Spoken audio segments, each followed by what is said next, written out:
Big g'day and welcome to a cracking edition of the BFNL Footy Show. Looking back at round 8, my name's Yeendy and I'm excited to be with you. I'm here with Liam Brady, the football guru. You've had a week off, mate. Now you're feeling a bit refreshed. Are you pumped, mate? Ready to go, yeah. Looking forward to it, mate. Massive weekend of footy action last weekend and some interesting results that went some interesting ways. Yeah, definitely right there, mate. First game that we'll have a look at is Sunbury. They had a big win over Ballarat, 105 to 76. And the beauty about the Lions, they kicked 17 goals from 20 scoring shots. So good, accurate kicking there, mate. Yeah, look, Sunbury have one of those sides that I suppose have been a little bit inconsistent so far this season, and we know that they're a side that probably should play finals footy.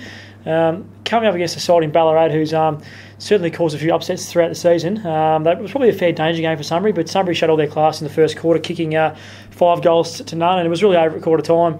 And they've had kicked 17 goals, 3 for the day, which is really accurate kicking, and they've dominated the game through the midfield. Ben Saab was fantastic up full, kicking 6 goals, so he's a really important player. And look, Ballarat, they kicked 11 goals, 10, so they've actually had one more scoring shot. So they probably weren't certainly out of the game, but Sunbury dominated from the opening bounce, and they were too good all day. Yeah, definitely right there, mate. They sort of opened up the game in the third term with 8 goals to 4 and sort of didn't look back. But credit to Ballarat, though. They did kick 9 goals and almost outscored their opponents at the end of the day. And I do apologise, 20 goals 4 they kicked as well. So it's still very accurate kicking. Yeah, it was. Very good.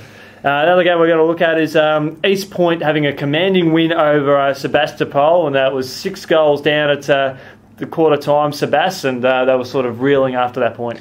Yeah, look, Sebas would have gone into this game thinking they were a big chance. Their form has been reasonable leading into this game, but in the first quarter, East Point have had 15 scoring shots, so they've dominated the game from the very start, and their midfield was obviously on top from the opening bounce. Look, Reece Monument was really good. He's a young player that has been given more opportunity with, I suppose, a few experienced players out of the team. He was really good all day, kicking 4 goals, and after quarter time, it was really all East Point as well.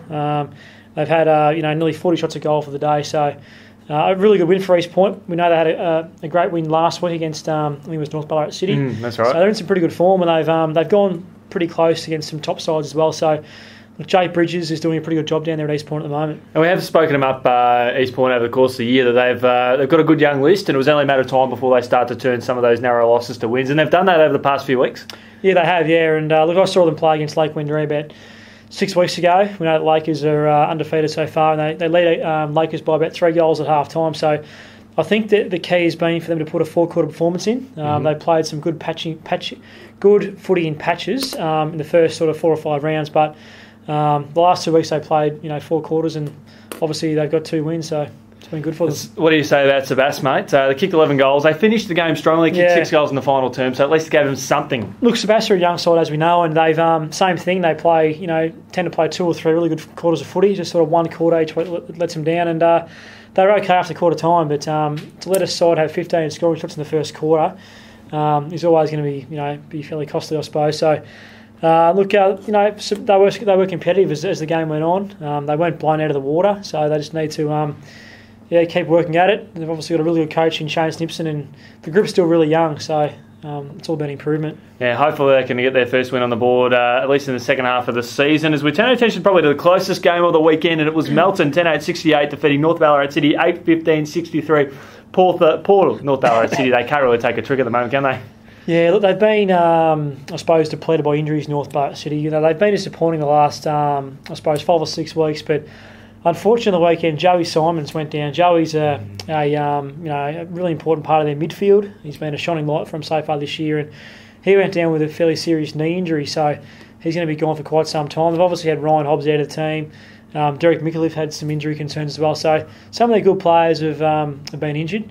But take nothing away from Melton. They'd be wrapped with the result, and Brad Murphy, certainly an aim for him was for them to play finals at the start of the year, and with the win on the weekend, that keeps that hope, I suppose, somewhat alive. Definitely right in the mix, and they did really well considering they trailed virtually all day before coming ahead at the final siren with a 5-point win there.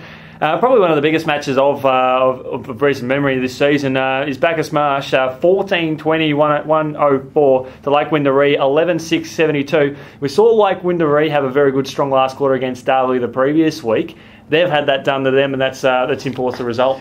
I look at this scoreline, it's 17 shots to 34. They've had the double amount of shots, so they've kicked pretty poorly, Bacchus Marsh, 14 goals 20, and still won the game by 22 points. So, I think it could have been a little bit more in the end, this margin. It just shows that Bacchus Marsh is clearly the best side of the competition at the moment. We know that Lake Wendouree had a really good win last week against Darley, and we sort of thought that, Darley, Lake Wendouree, Bacchus Marsh, probably the three sides to beat. Bacchus Marsh have shown that they're the clear premiership favourites, and a really good result on the weekend. I suppose for Lake Wendouree, they've got within 3 goals, and the game was down there, so they'd certainly think that they probably could get a fraction closer if the game was up this part of the world, up in Ballarat. But certainly got some things to work on, Lakers, but still had a really good start to the season. Travel a bit of an issue, do you think, because they've had to come down to the Bacchus Marsh region twice in as many weeks? 35 minutes on the Western Highway, mate. I wouldn't have thought. Yeah, wouldn't have thought.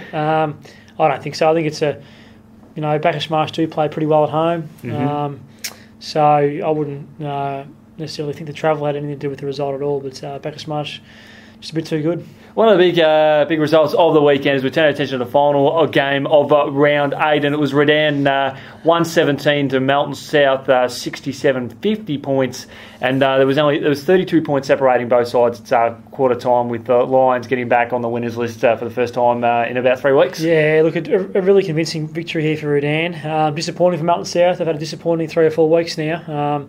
So I'm not too sure where they're at in terms of their season. I think they're at the crossroads in terms of, can they play finals or not? They've obviously started the season very well. They've got some really high-profile recruits.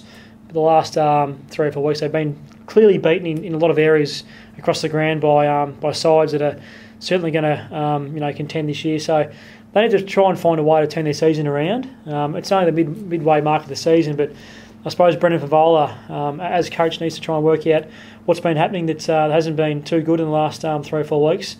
And I'm sure they'll work on that fairly hard over the next little while. We talk about recruits, mate. They did secure another big one after a number of clearance attempts in the last few weeks. But John Kent, crossing from Lansfield in the RDFNL, he did kick 6 of the 10 goals. And having watched John play a lot of good footy over the past few years for Lansfield, I think that's sort of come to be expected. I mean, he did kick 6 goals to lead the RDFNL to an interleague win over West Gippsland. So they've got the forward structure there. I just don't know how Kent and Favola are going to coexist in the forward line there, whether that might free... both of them really can't play further up the ground. Yeah, from all reports, Favola played a fair bit on the weekend through the midfield in the second half. Okay. We know that he's just basically unstoppable up forward, in this competition, and whether that was a different ploy, I'm not too sure to try and get one of the most experienced players sort of into the action. But I would have thought he's more dangerous close to home. So it'll be interesting to see how they work together. I'm sure what's his name? Did you say? John Kent. John Kent. I'm sure that he'll be a really good recruit for them. No doubt he's a pretty good player. So look, I think Melton South are if they can play their best footy and gel as a team, they can be hard to beat on their day. So and on the other side, still a long way to go in the season. And Redan as well, getting the win that they needed to get their season right back on track. Yeah, they just play so well at the City Oval, Redan. It's a really good home ground advantage, and good to see Mitch Phelps back into the lineup. He kicked 6 goals. He's been overseas a little bit the last, I think, 6 to 12 months. But he's a genuine goal sneak, forward pocket. He's a dangerous player, so he obviously played very well on the weekend. Certainly did, mate. Well, that's we come to the end of our wrap-up of round 8 in the BFNL. And, mate, we look forward to catching up a little bit later on the week as we pump up just the 4 matches we've got in round 9 of BFNL footy. Look forward to it, Chris.